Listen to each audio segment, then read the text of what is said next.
Do your goals make you unhappy, Jonathan? Are you trying to tell the class You something? know what? Now I didn't ask you to read me today. I didn't. I might have a little bit of a personal struggle going on that I don't want to talk about on camera today. But that was not my question, Denise. I Okay, got you. I'm good. I'm good. I'm good. But what do you seriously like? Yeah. What do you think about that? Are goals causing people to suffer? Are they making people suffer? Like, are goals the path to happiness, or are goals causing unhappiness? What do you think? We have goals every single day. And my goal is to go and make breakfast for my kids and fix myself a cup of coffee. Like, we have goals, they are essential, whether we think about it or not. But just as a Black professional, I can speak from that space for a minute. I mean, goals, they're necessary, but they're also something that a lot of people struggle with Okay. trying to define what that goal should be. Hmm. And it's not any fault of their own. I wouldn't say that. I don't like to be so quick to call someone lazy just because their goals may look different Right. from mine and yours, Yeah. Jonathan. So yeah, just the social worker in me, I'm always wanting to look at the big picture here. Let's look at the systems. Let's look at the conditions that we're trying to create these goals in. Yeah. So goals can be the key to your happiness, for sure. But again, it's also making sure we're looking at it in totality. We're looking at everything that's happening even outside of ourselves that may restrict our ability to get where we want to be. Yeah. Okay. So that's fair. So look at it in context, then is what we're saying. Yeah. Okay. So Hmm. let's talk about the context. So you mentioned systems, mentioned the world that we're in, and even the reality we deal with as Black Yeah. professionals, right? So let's talk about how people even establish what they want. Because Hmm. before you can strive for a goal or even determine what a goal is, you need to have an idea of what you want. And Yeah. I think sometimes how we decide what we want is a little off base. It's a little, you know, misguided, I would say, Okay.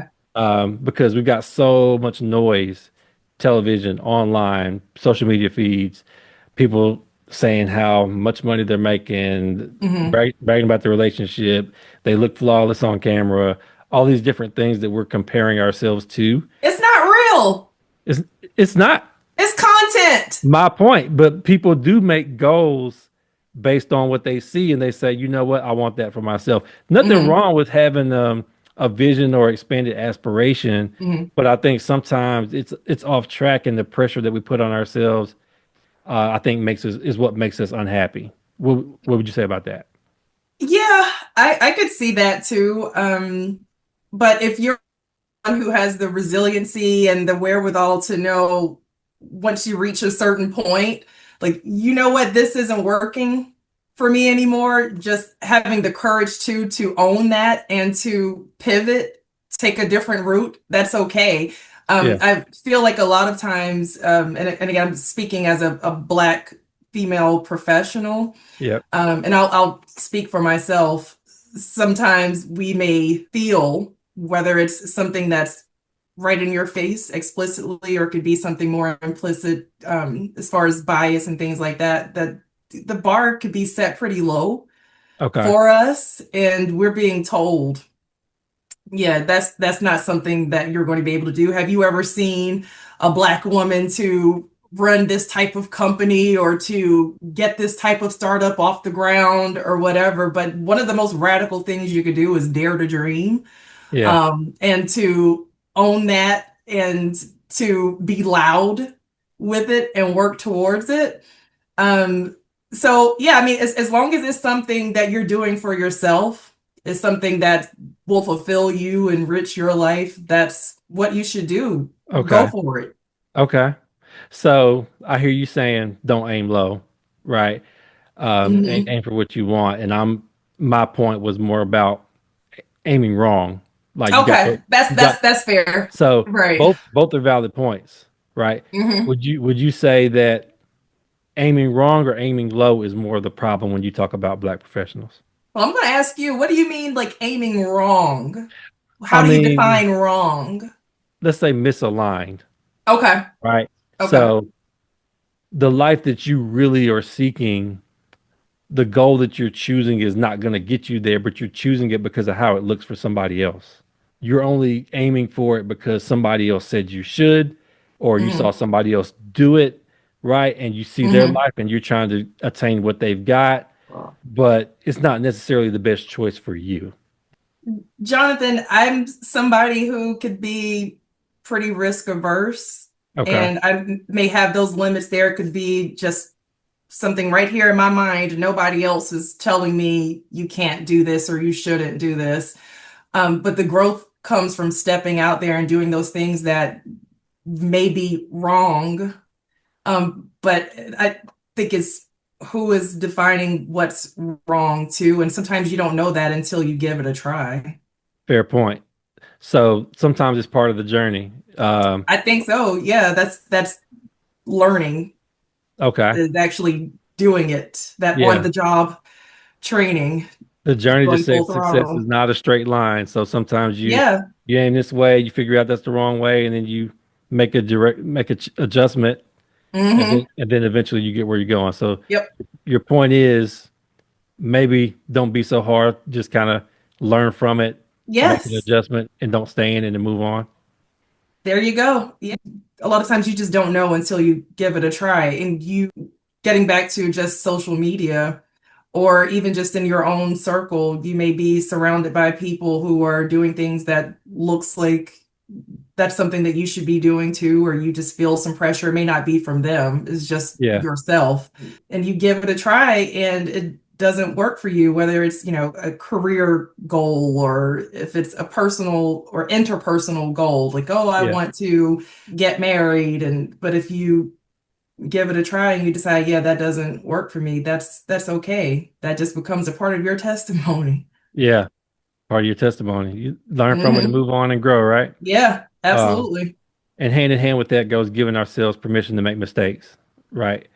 Yeah, and that's tough, especially if you are defining your worth just on what you have achieved or just how productive you are. You gotta go out there and test the waters and make those mistakes. And I'm saying that in a way to where I know I need to hear that, so I'm saying it aloud because I have to remind myself of that too.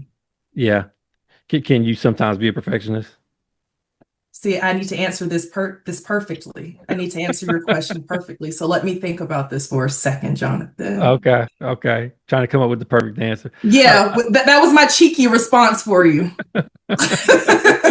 That's I'll it. take I'll take that as a yes. Uh-huh. Yeah, Okay. yeah.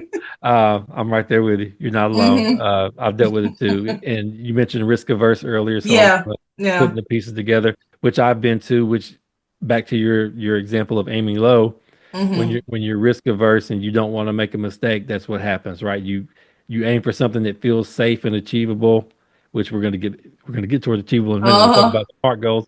But yeah, sometimes you end up aiming too low, and particularly for us Yeah. as Black professionals, Hmm. if you've been given the idea that you don't belong certain places or you can't Hmm. achieve certain things, that can also result in aiming low. What are your thoughts on Yeah. that? We have the greatest Black historical figures we have. They dared to create their own spaces to be pioneers, and we need that. And also that just shows more little Black boys and girls what's possible as well. So yeah, I love that. In an alternate life, I would be one of those people. But I'm in my own little way, in my own bubble with the folks who I have influence that I do influence. That's absolutely a part of it too, is still just daring to do something different and to knock down those doors or just create a brand new space. But Danita, why are we still having this problem? When you look around and you look I at know. social media, you see all types of successful Black people in Hmm. different areas, right?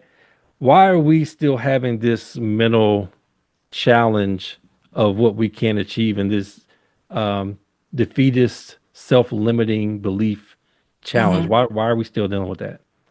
Trauma. Mm. Trauma with a big T and trauma with a little t. That's where it comes from. A lot of it is generational.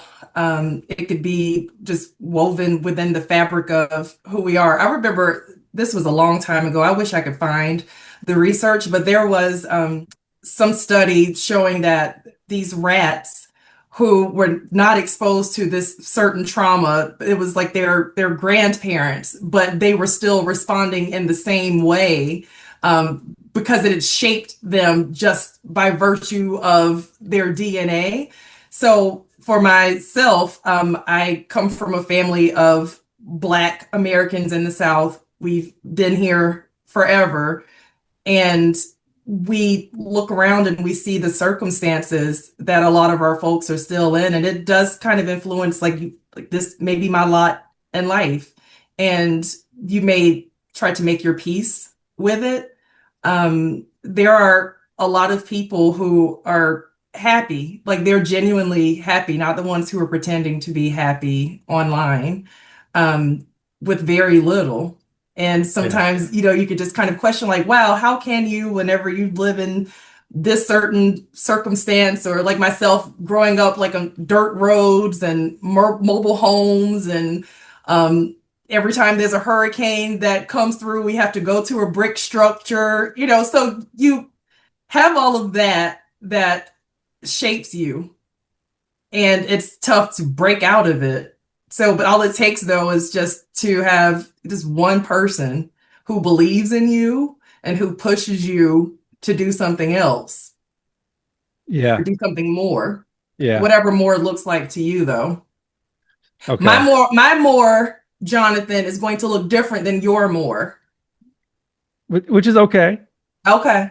Which is okay. It's Mm-hmm. okay for people's mores to look different and people to Mm-hmm. have, your dream should be customized for you, right? That's right. Yeah. Absolutely.